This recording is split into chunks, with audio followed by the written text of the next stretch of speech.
नमस्कार, JP news से मैं संजय कुमार कर्ण लेकर आया हूँ जांच पड़ताल की इस कड़ी में एक ज़बरदस्त घटना आपको दिखाएंगे जिसको स्पैम बोला जाता है। स्पैम कभी कभी आपको मोबाइल पर आपको इस मैसेज आता होगा या कोई ऐसा कॉल आता होगा जो आपको कभी कभी रोकता है लोगों को कि आप मत उठाइए इसे, या उस पर बहुत सारा आपको मैसेज आ जाएगा कि आपको करोड़ों रुपया फंस गया है, कांग्रेस आपको मुबारक हो, आपको इतना करोड़ रुपया फंस गया है, आप इतना रुपया डाल दीजिए बैंक अकाउंट में फिर आपको रुपया मिल जाएगा।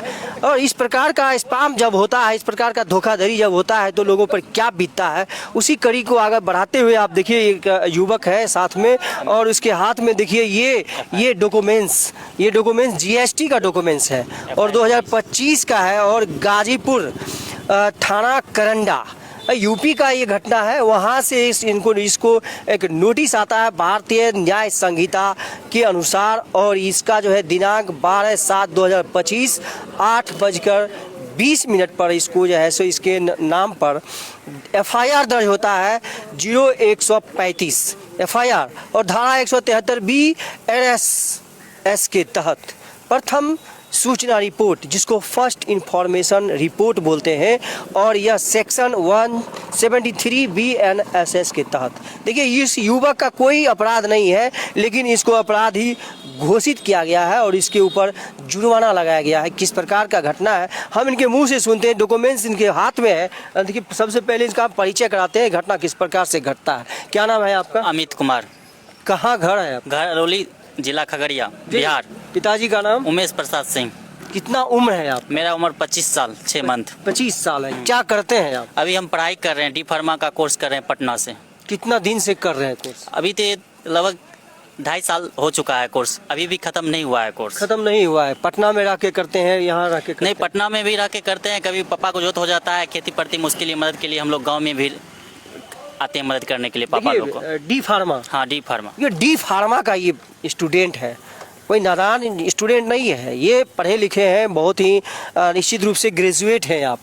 और ये डी फार्मा का जब हो जाएगा 4 वर्षीय कोर्स है? नहीं, 2 वर्षीय। 2 वर्षीय, राइट, 2 वर्षीय कोर्स है और ये 2 वर्षीय कोर्स डी फार्मा का कर रहे हैं। लेकिन इनके साथ एक घटना घटता है। कैसे होता है? सबसे पहले ये हाथ में कागज है, ये कागज किस चीज़ का ये बताना। ये एफआईआर नोटिस करंडा थाना से मुझे प्राप्त हुआ 24 तारीख को। मुझे यहाँ प्राप्त हुआ, यहाँ का जो थाना अरौली थाना अध्यक्ष महोदय का सूचना प्राप्त हुआ। मेरे घर में अमित कुमार कौन है, उसका पिताजी, मतलब दो कोई आदमी उनके घर से थाना पे आवे। उसके बाद मेरा भैया, एक बड़े भैया गए थे थाना पे बताया गया कि आपका छोटा भाई कौन सा बिजनेस करता है। तो भैया का कहना था कि कोई बिजनेस नहीं करता है, मेरा छोटा भाई एक अभी पढ़ाई करता है। उसी दरम्यान में बोला गया कि ठीक है, आपका कोई तांबा और कांसा का बिजनेस चला है जिसका जीएसटी का नोटिस आपके ऊपर 1,22,36,200 का आया है। उसका जीएसटी टैक्स? हाँ, जीएसटी टैक्स। आप तांबा कांसा का बिजनेस करते हैं? हाँ, बिजनेस करते हैं। तो हमने इधर से कहा गया था कि हम लोग कोई बिजनेस नहीं करते। अभी भी अमित कुमार पढ़ाई करता है। उसका पिताजी एक किसान है, किसान है, गाँव में ही उमेश प्रसाद सिंह का घर है। उनका लड़का मैं अमित कुमार हूँ। ये एफआईआर की सूचना मुझे 24 तारीख को प्राप्त हुआ। प्राप्त होने के बाद बहुत ही हम लोग घबरा गए थे। घबराने के बाद हम लोग अपना नज़दीकी थाना से मिलने के दरम्यान में कहा गया था कि आपको करंडा से एफआईआर आया है, करंडा जाके बात करना होगा। उसके बाद साइबर क्राइम थाना भी गए, 2 बार गए, दोनों बार साइबर क्राइम खगड़िया थाना, महिला थाना साइबर क्राइम। हाँ, महिला थाना में ही वहाँ शिफ्ट है। हाँ, उसके बाद उनके द्वारा कहा गया कि आपका एफआईआर हो गया है, यहाँ कोई आपका नोटिस स्वीकार नहीं किया जाएगा। उसके बाद मैंने 2 दिन के बाद 2 तारीख को एसपी ऑफिस गया। एसपी ऑफिस में 2 अगस्त एसपी ऑफिस खगड़िया। बिल्कुल। वहाँ जाने के बाद एसपी साहब शाम में मिले 5 बजे मिलने के बाद बोले कि आप क्या एफआईआर लेके चले जाते हैं, ये गाजीपुर का है, गाजीपुर एसपी से संज्ञान में दिया जाए। हम वो इसमें सक्षम नहीं है। उसके बाद मेरा जो हम अपना आवेदन दिए थे, आवेदन वो लौटा दिए। वो जो अधकट्टी जो स्लिप दिए हुए थे वो भी वापस ले लिए और मेरा आवेदन फिर रिटर्न करवा दिए। उसके बाद मेरा ये कहना है कि मतलब हम न्याय चाहते हैं। अगर हम गलत किए हैं तो हमको जो सजा दीजिए मंजूर है, अगर अपराधी नहीं है तो मुझे न्याय चाहिए। देखिए GST, goods and service tax, और जिस समय यह चला था जीएसटी लोग कहता था गब्बर सिंह टैक्स। ये निश्चित रूप से गब्बर सिंह टैक्स इनके ऊपर साबित हो रहा है। जिस प्रकार से शोले में गब्बर सिंह टैक्स वसूलता था गांव में जा करके, अपने लफंगों को भेज कर, अपने बॉस लोगों को, अपने चट्टे बट्टे को भेज करके, तो इसी प्रकार से ये सरकार कहाँ सोई हुई है। जीएसटी इनके ऊपर भेजा जा रहा है, जबकि यह युवक कोई बिजनेस नहीं करता है, केवल पढ़ाई। फार्मा का स्टूडेंट अमित कुमार, कोई कंपनी नहीं चला। लेकिन देखिए इस मामला में कहीं ना कहीं आपसे गलती हुई होगी, तब यह मामला आप पे आया है। कहाँ आपको लग रहा है आपसे चूक कहाँ हुई होगी, बताइए। मुझे फरवरी माह में जॉब मतलब फरवरी 2025 फरवरी 2025 में जब बेरोजगार थे तो कुछ वर्क ढूंढ रहे थे। वर्क ढूंढने के दरमियान में इंस्टा पे लिंक आता था और उससे देखा भी करते थे। उसमें कई दरमियान में देखा गया कि आपको एयरपोर्ट में वर्क चाहिए। इसके दरमियान में मैंने अप्लाई किया था, फॉर्म फिलअप किया था, ऑनलाइन फॉर्म फिलअप किया था। 2-4-5 जगह किया था। 5 जगह करने के बाद कई तरह से कॉल आता था। ये माह 2025 फरवरी का 2025 में 15 फरवरी से लेके 27 फरवरी के बीच की घटना है। उसके दरमियान में बहुत सारा 2-4-10 नंबर से कॉल आता था। कॉल आने के दरमियान में कहा जाता था कि आप फॉर्म फिलअप किए हुए हैं, आपको इसके लिए आपको आवेदन स्वीकार किया गया है, आप एक जॉब के लिए इच्छुक हैं। हमने कहा था हाँ। उसके बाद उससे बोला गया क्या आपका job location Delhi airport, Kolkata airport, Lucknow airport, Mumbai airport, यही सब आपका जॉब लोकेशन है। इसके लिए हम उससे पूछे कि मेरा कोई रजिस्ट्रेशन का फी भी लगेगा। उसने बोला था कि नहीं, आपका कोई रजिस्ट्रेशन का फी नहीं लगेगा। उसके जो हम दोनों के बीच जो बात हुई, एक मेरे वीडियो वॉइस रिकॉर्डिंग भी है मेरे पास। और जो जिस नंबर से बात हुई हो 8-10 नंबर है मेरे पास।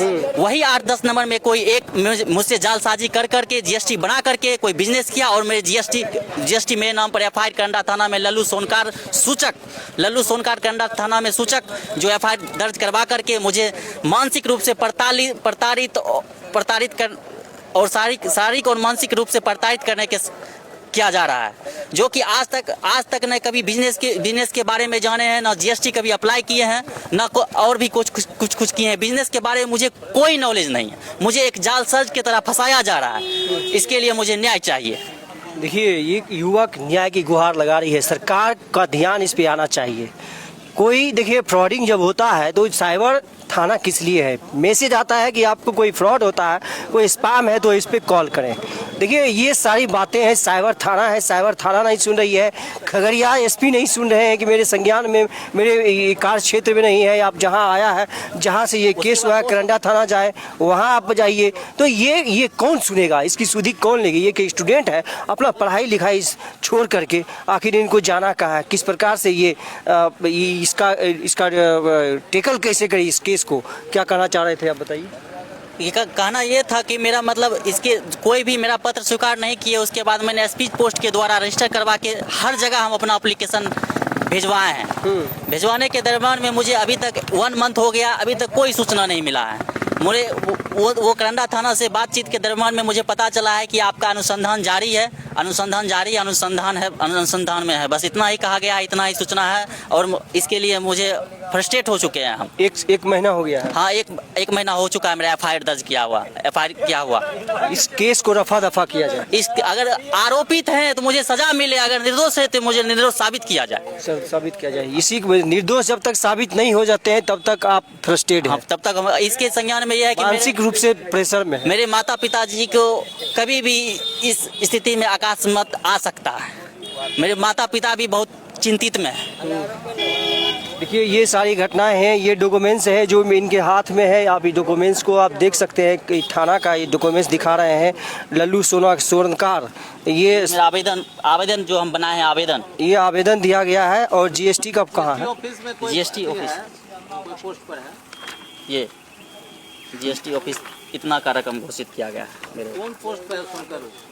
देखिए ये जीएसटी का आप देख सकते हैं कि अमाउंट दिखाया गया है। आप इसको जूम करके देख सकते हैं और आप जब भी मौका मिलेगा तो इसको आप पढ़िए, इसको देखिए और देखिए। ये इस प्रकार की घटना दोबारा नहीं हो इसलिए भी हम लोग दिखा रहे हैं। लेकिन सबसे पहले इस अमित जी को इसकी जो है सच्चाई जान न्याय दिलाने के लिए हम दिखा रहे हैं। और जितने भी और भी लोग जो देख रहे हैं इस वीडियो को देख रहे हैं, जितने भी हमारे व्यूअर्स हैं, जितने भी फॉलोअर्स हैं, इसको ज़्यादा से ज़्यादा आप इसको शेयर करें, इस पर कमेंट करें कि आखिर इसके पीछे कौन है, जीएसटी कौन है, जीएसटी की मांगने वाले कौन है, इस पे गब्बर सिंह टैक्स या कहीं यह भी फ्रॉड तो नहीं है। कितना जीएसटी आप पे आ रहा है, आप भी जीएसटी भरें। ये जीएसटी मांगने वाले भी तो फ्रॉड है, कुछ भी हो सकता है इस पे जो केस किया गया है। तो इस अमित जी को निश्चित रूप से न्याय मिलना चाहिए। जब तक न्याय नहीं मिल जाता, जब तक इस 1 महीना से ये फ्रस्ट्रेटेड है, प्रेशर में है, इसको निर्दोष साबित किया जाए। फरवरी माह में मुझसे जॉब के कारण मुझे Aadhaar card, PAN card, photo, signature और मैट्रिक इंटर का मार्कशीट उसके मेरे द्वारा भेजा गया था। वही लोग जालसाजी करके मुझे बुरी तरह मतलब फंसाया है। चलिए, बहुत बहुत धन्यवाद।